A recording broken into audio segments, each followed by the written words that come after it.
বলছিলাম বাজে বল পেলে পানিশ করবেন মার্শাল আইয়ুব, স্লটে ছিল এবং some clean hitting from this classical right hander all the way for maximum. এবারে কিন্তু কাট করেছেন, গ্যাপটাও পেয়ে যাবেন। 4টি রান এসেছে এবার মার্শালের ব্যাট থেকে, 6-এর পর 4।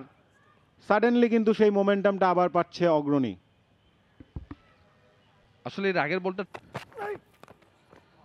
পুল করেছেন, টপ এজ হয়ে গেছে, বল চলে যাচ্ছে সীমানার দিকে। নট ইন্টেনশনাল, বাট ফলাফলে খুশি হবেন মার্শাল আইয়ুব। 2টা ডটের পর একটা বাউন্ডারি। তারপরও তারা কিন্তু 40 ওভারে 220-এর উপরে রান রেটটা কিন্তু বেশ ভালো এবং বলের গুণগত মান বুঝে খেলছেন, সেটারই একটা প্রমাণ আমরা পেলাম। জব স্টাম্পের খানিকটা বাইরে সামিউন বাশির রাতুল সেটাকে জাস্ট প্লেস করেছেন, ওনার ক্লাসটা বোঝাচ্ছেন অভিজ্ঞ মার্শাল আইয়ুব।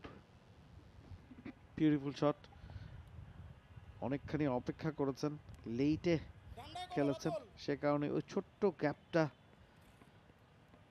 ওয়ালটন আবারও মিলিয়নিয়ার অফারে ওয়ালটন ফ্রিজ কিনে আপনিও হয়ে যেতে পারেন মিলিয়নিয়ার। তানভীর ইসলাম এবারে কিন্তু তুলে মেরেছেন, বল চলে গেছে সীমানার বাইরে, গ্যাপটা পেয়েছেন এবং গ্যাপটা কিন্তু মাথায় ঠিকঠাক মতো তিনি ক্যালকুলেট করে রেখেছিলেন যে শটটা কোন দিক দিয়ে খেলবেন। একটা লং হপ ডেলিভারি ছিল, কিন্তু আজকে তানভীর ইসলাম কিন্তু কয়েকবারই দেখেছি এরকম শর্ট বল অনেকগুলো করেছেন, তবে ভালো জায়গা বানিয়েছিলেন মার্শালের ক্ষেত্রে, স্পটটা খুব। এবার ফুলার লেংথ ব্যাটে বেলা হয়েছে এবং ফিল্ডারকে বিট করতে পেরেছেন, বল চলে গেল সীমানার বাইরে। 4-এর মার মার্শাল আইয়ুবের ব্যাট থেকে, দ্রুত 50-র কাছে পৌঁছে যাচ্ছেন তিনি। Such a clean hitter of the cricket ball. আপনি দেখেন এফর্টলেস ব্যাটিং, কিন্তু কখনোই মনে হয়নি যে খুব তেড়ে ফুড়ে মারতে চাচ্ছেন, বলের জন্য ওয়েট করছেন, একদম শেষ মুহূর্তে এসে কানেক্ট করেছেন এবং গ্যাপটাও পেয়েছেন। দারুণ ব্যাটিং। এবার ব্যাট চালিয়েছেন, অনেকটা উপরে উঠেছে এবং আউট হয়ে গেলেন মার্শাল আইয়ুব। যেমনটা আপনি বলছিলেন শেষ বলে একটা বাউন্ডারি ঠেকানোর চেষ্টা তিনি করবেন, তবে সেটা সাকসেসফুলি করতে পারলেন না। 48 রানে কাটা পড়লেন মার্শাল আইয়ুব।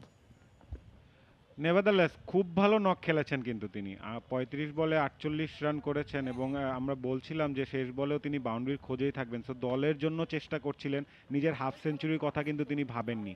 তো টিম ম্যান, ক্যাপ্টেন্স নকও বলতে হবে, তবে এই শটটায় কিন্তু টাইমিংটা ভালো হয়নি, যার কারণে কাভারে থাকা রাতুল ক্যাচটি সম্পন্ন করে ফেললেন।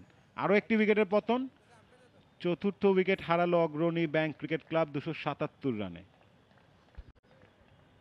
মার্শাল আইয়ুব নিশ্চয়ই মাইন্ড করবেন না এবং টিমমেটসও মাইন্ড করবেন না যে ইনিংসটা তিনি খেলেছেন, দুর্দান্ত একটা ইনিংস খেলেছেন। শেষ দিকে এসে দলের স্কোরটাকে বাড়াবার চেষ্টা, 34 বল থেকে 48 রান করে 277 রানে 4র্থ উইকেটে পরিণত হলেন মার্শাল আইয়ুব।